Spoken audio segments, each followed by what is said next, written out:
Happy Serpent Sunday. How the hell are you? Hopefully life is treating you good.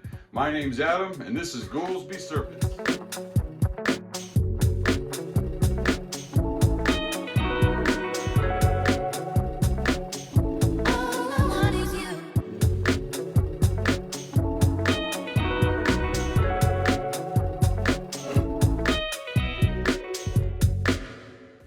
Once again, happy Serpent Sunday. Just another week around here. Just a Monday through Friday at the pharmacy's been busy, and then coming home and taking care of the animals and all, which this week wasn't actually too bad. The retics, they're on an off week of not eating, so not a whole lot of cleaning that I needed to be done all throughout the week. The weeks that you feed the retics, they like to keep you busy with the aftermath of food. But speaking of retics, this is one that was produced here this year. My first clutch of reticulated pythons. They're a locality, or dwarf locality. They are 31.25% Jampea, 25% Calatoa. So they got dwarf bloodline and super dwarf bloodline. So locality reticulated python, snow glow tiger. Not very many of these guys in the world. The odds of me producing one of them was 1 in 16 of a chance. I produced 13 eggs. Well, I didn't produce 13 eggs. That'd be weird. 6 produced 13 eggs. And we got lucky. We got one orange glow snow and with the tiger genetic as well. If you're interested, hit me up. All the babies are eating now. I think I have one.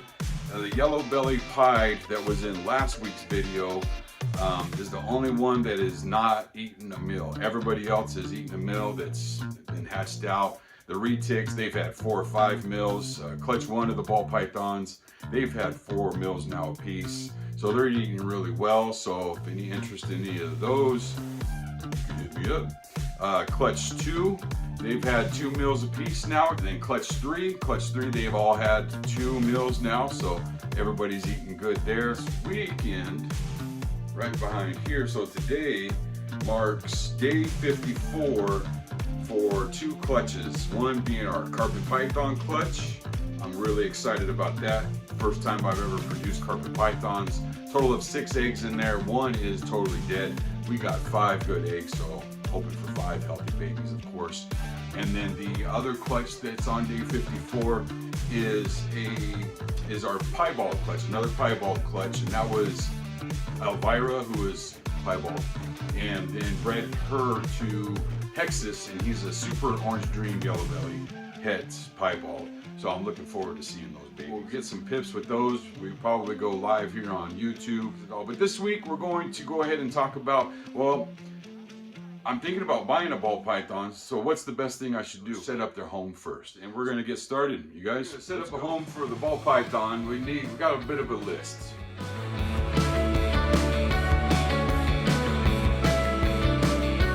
That list is, of course, you need a home to begin with. That could be a tank, that could be a tub, that could be a rack system.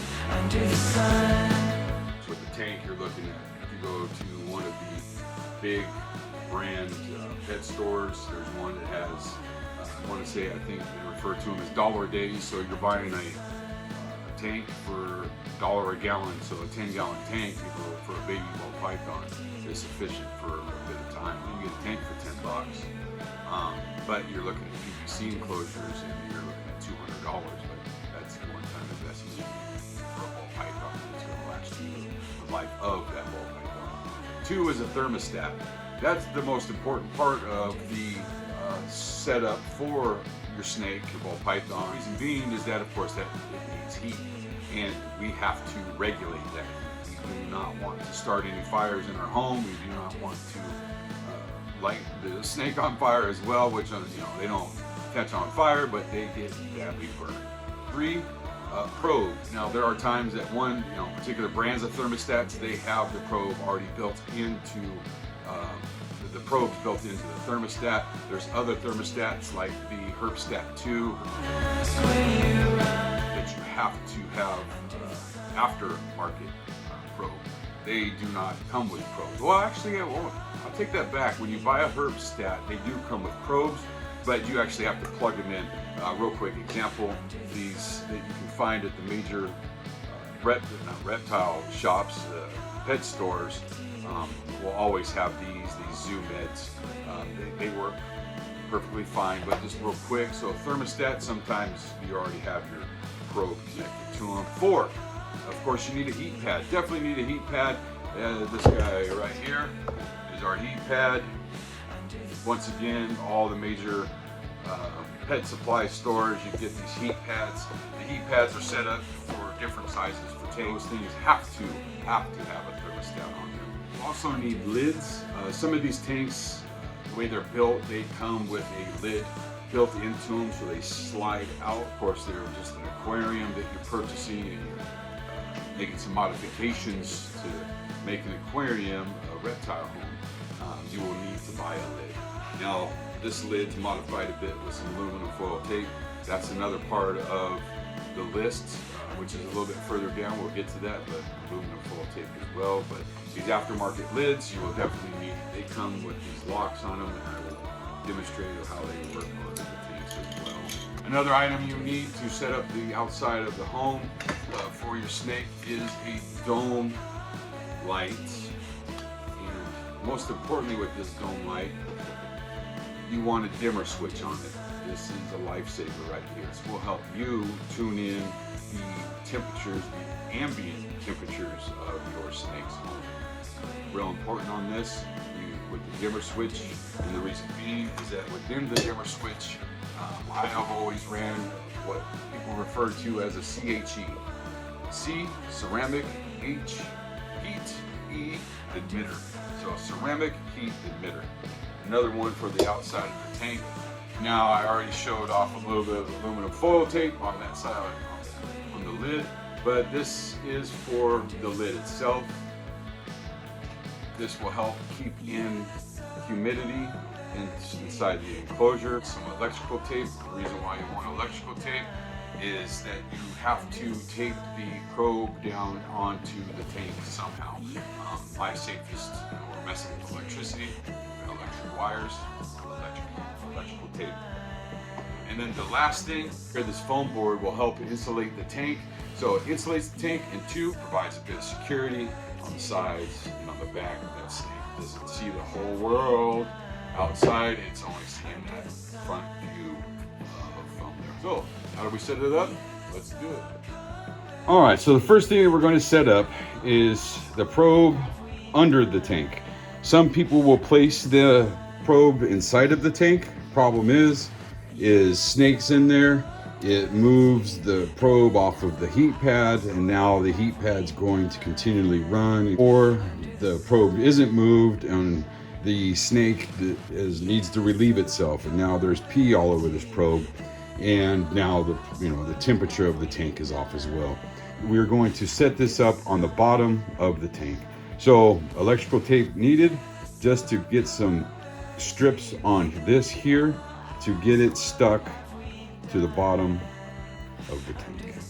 Now we want a hot side and a cold side, right, for our snake. So we're going to go ahead and decide the left side here is going to be our hot side, and that's where we're going to do our probe placement and also place the heat pad. Lift up the tank here, kind of figure about your halfway mark of where the heat pad, or where you would like for the heat pad to be, where it will actually fit on the bottom of the tank as well. So you see, just putting a couple of pieces here just to make sure that that's good and sturdy on that, because there afterwards we're going to place the heat pad. All right, I had to make an adjustment so we can actually see the bottom of the tank.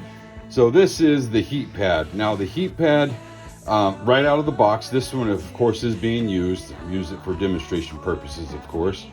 But straight out of the box, pardon the dirt back here, this will have, just like a sticker, it'll have a backing to it. You need to remove the backing from this, otherwise you get no stick. You're gonna put this on the bottom of the tank. The heat ain't gonna be really absorbed through this very well. You're running your thermostat at 120 degrees, and you're hitting up the person you got your snake from going, hey, what's going on? My snake's not eating and all.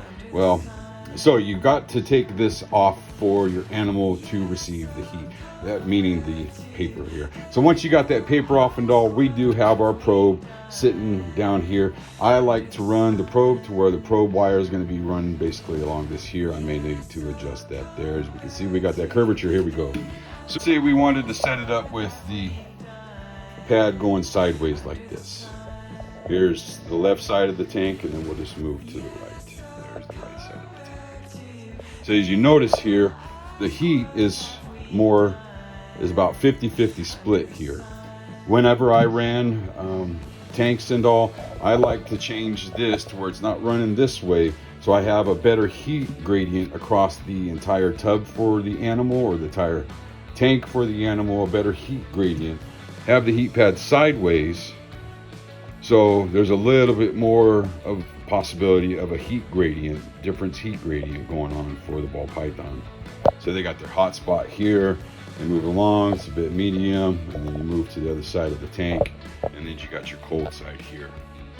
So here we have our probe set up, our heat pad set up. Now with this particular thermostat, it already has the probe, and then this is the electrical cord to plug into the wall, and then we have this here. This is where the heat pad will plug into. Plug that in, this would turn on, you set it to your desired temps, the snake's desired temps. So once again, since we do have the probe outside of the tank, we're avoiding the possibility of the probe being moved into the possibility of the probe being peed on and the temperatures changed as well. So we're avoiding those two possible fatal errors or mistakes. To avoid those, we have again the probe on the outside, heat pad over that. Now, with that in mind, let's say in the back where the cords come out back here, you may need to run tape back here just to get this to stick real well. Make sure your probe doesn't fall out. Another piece of tape right there on the probe, and then a piece of tape right here. Because once again, with this probe being out there, this of course is not going to stick directly onto the tank, because this right here is going to leave a lump on the back side of that tank. And so with that in mind as well, if you do get I forgot to mention, if you get the opportunity to see these, there's like black spot right here. These are those felt, I think they're referred to as felt boots. You can put on the bottom of chairs so they don't scratch up floors. They're easy, slide across floors very easily. I would get those as well to put on the bottom, on the corners of each corner of the tank. Reason being is that it brings the tank up off the countertop just a little bit, for one, to get a good airflow through there, so we're just not sitting there and it's just cooking and possibly heating up on top of your countertop, your living room table, wherever your snake may be. And then it doesn't lock that air in. And then two, since you have these wires coming out the back of the tank here, let's say you don't have it lifted up a little bit, the tank may sit a little crooked and whatnot, because the wires here are not preventing it to sit flush onto the countertop. But probe, heat pad, and thermostat, must need. This is a must. If you do not have this, do not set up your tank, because you will start a fire or kill your animal. All right, now this is the back of the tank. Why am I showing you the back of the tank? Reason being is that this is the foam board. This foam board, and I showed before, so this foam board here, you can get it at the dollar store, Walmart, any of those kind of places. They have some, like a craft and hobby aisle where you can find the paints, paint brushes, and all. Poster board, that's where you can usually find these. 99 cents a board, so if you do make some errors on your cuts, you can buy a couple of them and it's not too expensive. But these I highly recommend to modify your tank. I'm not the only person out there that does this. Once again, right now, say if there was a snake in there, that snake has no idea I'm here. They can't see me or anything, I can't see them, so it provides security. So, and then also, like I mentioned, it also helps insulate that glass, because you go up to any glass and you go and touch it, if it's in a colder room, of course that glass is cold. Well, that cold's permeating right into that tank. So yeah, to help keep the glass insulated, I mean, it's not the most efficient, but it's more efficient than not having anything at all. But this does help. You can make them as nice as possible with your cuts and covering up your cuts and everything. You know, if you got it out sitting out in your living room and you don't want to show all this mess, the way I had them set up, none of this was being showed off. For example, once I turn this to the side, you'll see, you never saw this part when they were set up in the home. So yeah, I just take that foam board and just cut to where, you know, on these tanks, they have the ridge up here, they have this ridge here, and then they have the ridge down here at the bottom. Of course, these ridges for the framing of the glass works go around the entire home. So I would just cut the board to where it fits right underneath into that ridging right there, and then down below is where I'm going to make my cut to fit it into that ridge. And quite a bit of time, you don't even have to use tape if you get it in there to where you're kind of shoving it, if you will, kind of like a puzzle piece to make it fit. But I always like to line it with some tape to make sure it's not falling out and whatnot. But yeah, highly recommend foam board. It will help you and out with humidity and, well, not humidity, pardon me, with the heat in the tank. And again, it provides much security for your animal. Now we have the front of the tank here. Now you can see that I have that lid that I showed at the beginning of the video on top of this deal. Now these things here are, once again, aftermarket tanks. There are some that you can buy a reptile tank and they are priced a bit more, of course. And the nice thing about them though is they, you know, you grab them up front here and they slide out. So these aftermarket ones, they come with a couple of different locks that you have to install, if you will. Very easy, which I will show. So with these lids, they come with these locks. Now this lock, there we go. So it comes with this lock here, one for each side of the tank. And the way these work, this is the one that's installed onto the side of the tank. They will always stay on. Like so. So it takes a moment. You'll find it. Sometimes maybe you have a little bit of a seal here you got to pop through from the manufacturer. But yeah, these pop in there. Same with the other side.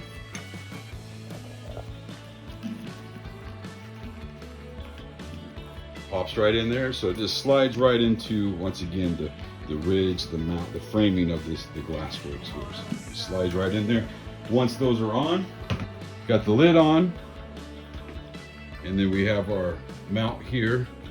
And the way these work, this will slide on the bottom, and then this clamps over the top.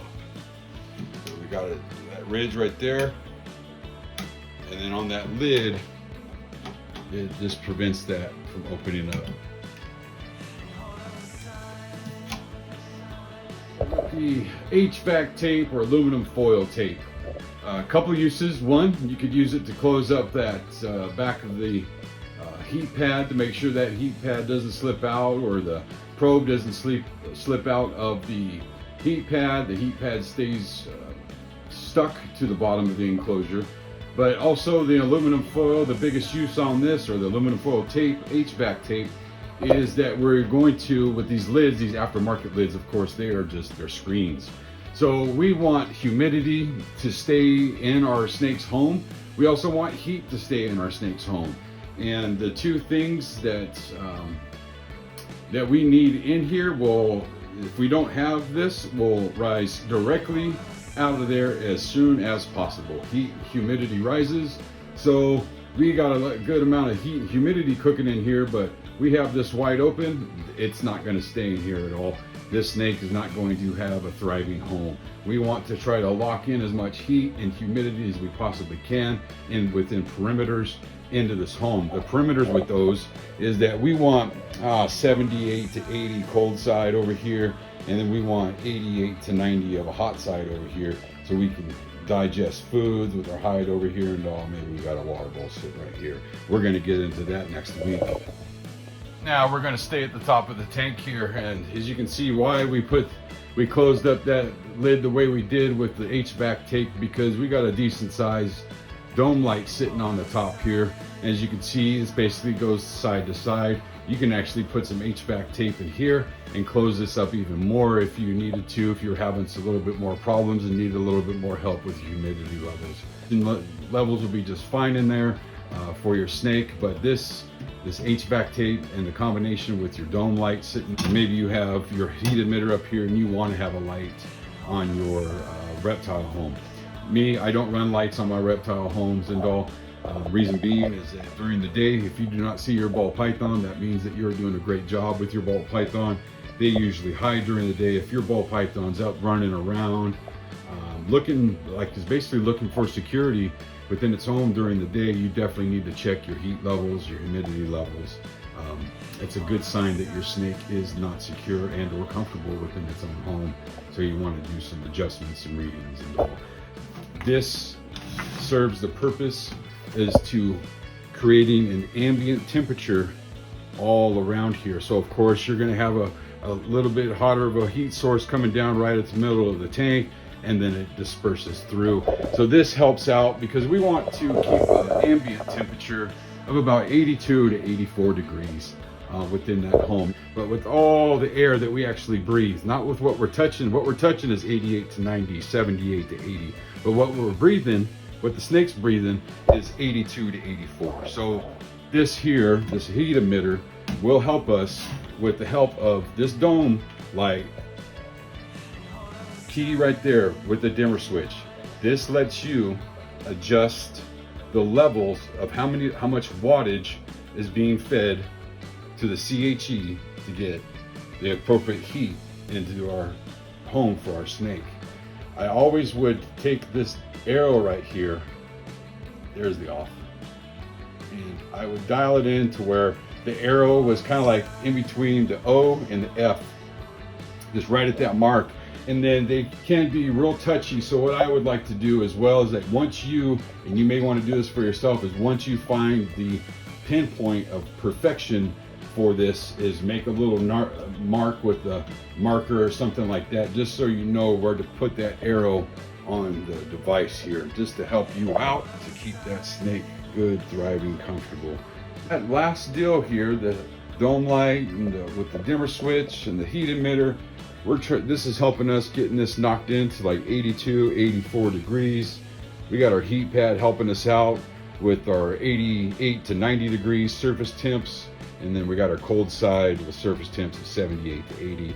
And then that's our touch. And then what we're breathing in is about 82 to 84 with the assistance of this deal here. There it is. There it is. That's how you set up the outside of a ball python snake home. I set up my reticulated pythons the same way when I had Magnus the Red at first, and then my second retic was 7. They both lived in tanks. I didn't have any problems with them eating in the homes. That, retics, they usually don't have problems with them eating. But the ball pythons, I never had any problems with them eating. Sheds, they were good as well. If you have a bad shed, you got to soak your ball python. It happens. But yeah, so that's how we're going to set up. That's how I set up my tanks in my home. You may need to adjust a few things in your home. For one, where you set up your CHE, I like to put it to where it's right in the middle of the tank, right over the water bowl, and that will cook the water to make it gas, to put some humidity in the air. That helps with humidity as well. But we'll get into that one next time I dig in further. We're actually getting inside of the tank and how to set up the inside and all. Because the outside, that's with the electricity and the heat elements, that's the hardest part of it, setting it up. And the reason why I say get your tank before you get your snake is that you can take your time and get the snake's home dialed in and make sure that it's supreme living before you go out and buy a snake and you gotta rush home, get everything set up. You think you know what you're doing, you throw the snake in there, and hey, next thing you know, it's possibly a burnt up animal. Unfortunately, when you buy stuff from the pet store, they don't always know. So I'm just here to help. Hopefully it helps you guys out. And one of the number one key things to whether you're setting up the outside of a ball python home or a snake home or the inside of a ball python home. One of the most important tools that you will ever, and you'll thank me, but other people are going to tell you the same thing. These heat guns right here. These things right here, rather inexpensive tool, and will, I mean, how do you know that it's actually 88 to 90 degrees as a hot spot, as a surface temperature?